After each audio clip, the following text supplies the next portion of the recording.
Alors un petit disclaimer rapide avant de commencer la vidéo. Il n'y a absolument aucun conseil financier, c'est juste pour le fun. Et si vous voulez des conseils, il faut demander à un vrai pro. Alors qu'est-ce qu'on a de beau aujourd'hui? L'Espagne avec un package de 11 milliards. 11 milliards c'est pas beaucoup, hein. Tu vas pas loin avec 11 milliards. Donc free money. De toute façon ça suit, tout le monde fait pareil, hein, là. Aux US il y a le stimulus package qui est tombé, là ça y est. Du coup, les investisseurs vont peut-être acheter jusqu'à 3 milliards de stocks le jour après le stimulus, hein. Ouais, ça c'est. Ils sont tombés ce week-end, encore un peu aujourd'hui. Bah d'ailleurs, c'est pour ça qu'on a vu le Bitcoin qui était bien monté ce week-end. Donc c'est la fête, on file du pognon à gogo à tout le monde. Un article intéressant. On se dit, bon, bah, il y avait donc le package était 1,9 trillion, donc milliers de milliards. Et pourtant, les gens ont reçu que des chèques de 1 400 $. Donc, il y en a qui ont fait les calculs. Et bah, ça tourne pas rond, en fait, le nombre de taxes payeurs. En fait, si tu prends le package divisé par le nombre de gens qui payent des taxes aux US, ça faisait 41 000 $ par personne. Donc, pourquoi une différence? Eh ben, c'est simple, en fait, dans le package de 2 trillions, il y avait que 1% qui était destiné au Covid pour les vaccins. Et du coup, le reste, hein, c'est cadeau, c'est pour bail-out les villes là, qui sont surendettées. J'avais déjà parlé de New York. Je pense que la Californie, c'est pas terrible non plus. Donc ouais, tu files quelques cacahuètes aux gens pour que ça passe à l'Assemblée, et dans le package, tu mets plein d'autres pognons pour les grosses industries militaires, ça c'est toujours pareil, hein. Le pognon il finit toujours là-bas de toute façon. Donc article intéressant.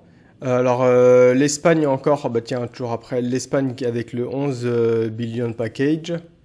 L'Espagne qui veut tenter des semaines de 4 jours de boulot. Moi j'ai envie de dire, l'avenir c'est 0 jour de boulot avec stimulus pour tout le monde à la maison tranquillement.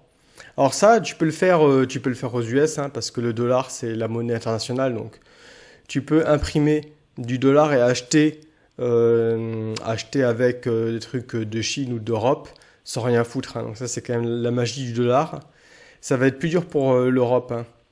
Alors bon, tiens, bah on parle de Universal Basic Income, White House, donc la Maison Blanche, permanent monthly stimulus de 300 $ par enfant. Donc bon, c'est le début, il faut attendre encore un peu, d'ici 6 mois, ça sera standard d'avoir de l'Universal Basic Income. Tout le monde restera à la maison, prendra du stimulus et tout va bien. Alors Nouvelle-Zélande qui pousse sa banque centrale à résoudre le problème du prix des maisons.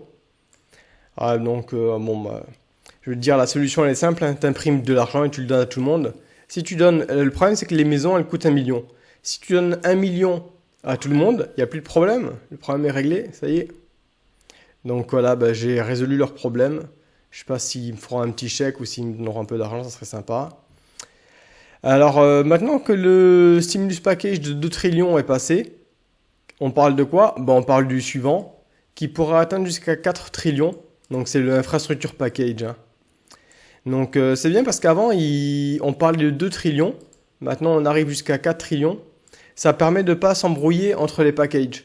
Donc il y avait celui qui vient de passer c'est 2 trillions, le prochain sera 4, celui d'après sera 8, etc.